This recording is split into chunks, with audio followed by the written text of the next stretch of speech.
Le bon lion par Louise Fatio. Il y avait une fois un lion qui était très heureux. Il n'habitait pas la grande plaine africaine, inondée de soleil, la savane aux hautes herbes où le chasseur féroce se tient à l'affût. Il habitait une belle ville grise au toit brun. Il avait une petite maison pour lui tout seul, avec un jardin de rocailles entouré d'un fossé d'eau dans un beau parc ombragé.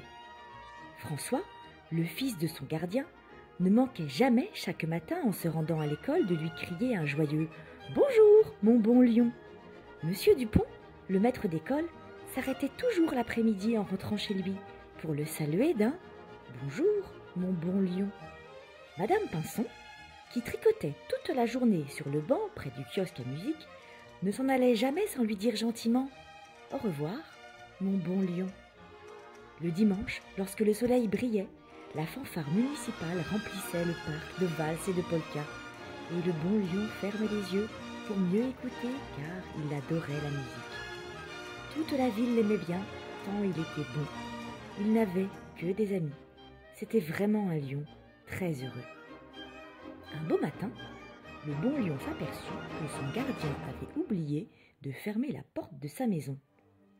« dit-il, je n'aime pas beaucoup ça. N'importe qui pourrait entrer chez moi. »« Tiens, j'ai une idée, ajouta-t-il après un instant de réflexion. Pourquoi n'irais-je pas faire un petit tour de ville et surprendre mes amis ? » Le bon lion sortit donc dans le parc parmi les moineaux qui picoraient des miettes. « Bonjour mes amis, leur dit-il. « Bonjour mon bon lion, répondirent les moineaux. « Bonjour mon ami, dit aussi le lion à l'écureuil qui grignotait des glands assis sur sa queue. « Bonjour mon bon lion !» répondit l'écureuil sans même relever la tête.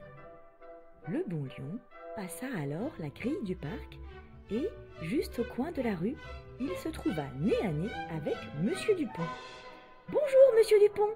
cria-t-il gaiement. « Ouf !» répondit Monsieur Dupont qui tomba évanoui sur le trottoir. « Voilà une drôle de manière de dire bonjour !» pensa le lion en continuant sa promenade. « Bonjour mesdames !» s'écria le bon lion à l'autre bout de la rue lorsqu'il rencontra trois dames de sa connaissance. « Ah !»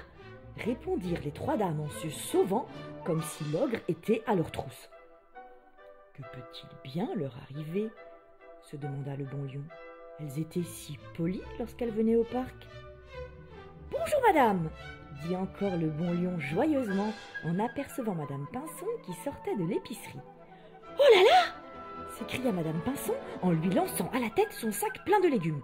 « Ah, tchoum !» éternua le bon lion. « Je commence à croire que les gens par ici sont un peu fous. Ah, tchoum !» À ce moment, le bon lion entendit les gais éclats d'une marche militaire. Il tourna dans la rue la plus proche et vit la fanfare municipale qui marchait au pas entre deux rangs de spectateurs.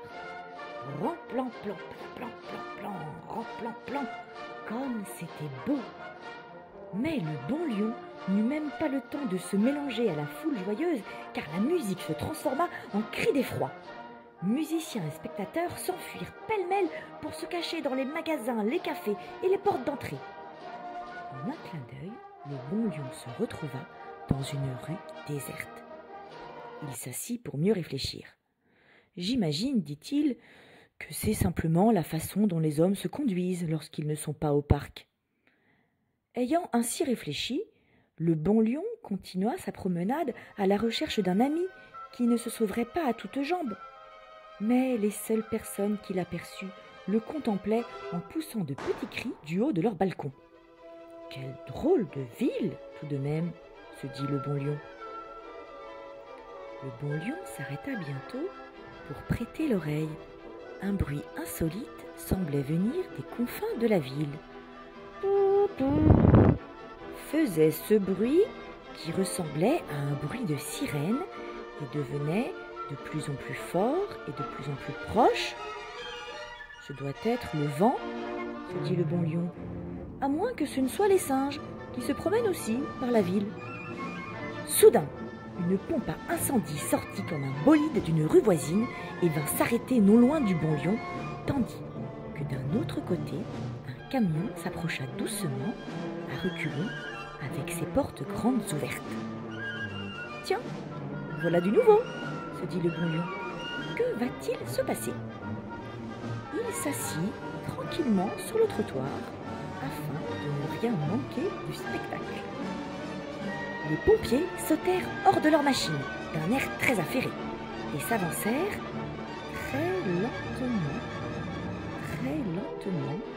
du côté du bon lion en tirant après eux leur grand tuyau blanc. « Bonjour, messieurs !» cria le bon lion. Mais personne ne répondit. Et le tuyau blanc s'allongeait comme un serpent qui se déroule. Tout à coup, derrière le bon lion, une petite voix cria « Bonjour, mon bon lion !» C'était François qui revenait de l'école. Le bon lion était si heureux de rencontrer enfin un ami qui ne se sauvait pas et qui disait poliment bonjour, qu'il oublia complètement les pompiers. Il ne sut même jamais ce qui se serait passé, car François mit sa main doucement sur sa belle crinière et dit « Viens, mon bon lion, rentrons au parc ensemble. »« Oui, allons, dit le bon lion, j'en ai assez de tous ces fous. » Ainsi, François et le bon lion rentrèrent au parc tranquillement, tandis que les pompiers suivaient à bonne distance. Et les gens sur les balcons crièrent enfin « Bonjour, notre bon lion! Hurrah, notre bon lion !» Depuis ce jour-là, le bon lion fut choyé de toute la ville. On lui apportait les meilleurs morceaux. Mais je vous assure que si vous ouvriez sa porte, il ne sortirait pas de sa maison. Il était bien plus heureux dans son jardin, car de l'autre côté du fossé, Madame Pinson, Monsieur Dupont et tous ses amis venaient de nouveau lui rendre visite comme des gens polis et aimables. Mais vraiment, c'est quand il voyait François revenir de l'école que le bon lion était le plus heureux, car François resta toujours son meilleur ami.